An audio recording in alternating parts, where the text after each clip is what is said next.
Assalamu alaikum everyone, and welcome to today's episode of Voices of the Present. Today we have here with us Shahd Sayed. Shahd is a high school student in Loudoun County and has been an intern at ILIA for about 6 months now.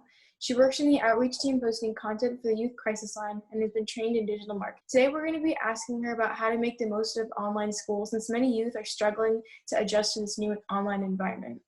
So, Shahd, how has quarantine affected your motivation to learn and complete schoolwork?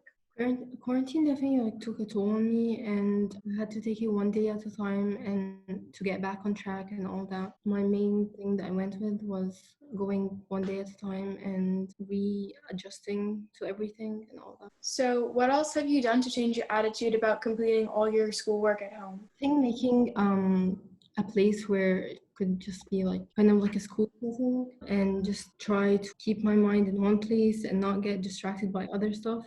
And that definitely helped me to focus and finish all my work. How has your current mental state affected you in being productive? I had a few bad days, really. I can't say nonetheless, but I had to change how I thought about it and just try to realistically make a plan for the day. And if I'm just tired or I just can't do any of that, I can take a break for a second and call a friend, kind of try to get my motivation up again and just start over, you can't just give up. So, do you have any advice that you'd give to students who are struggling with motivation? One advice that I've heard from other people was that you're not alone and that it's okay not to be okay.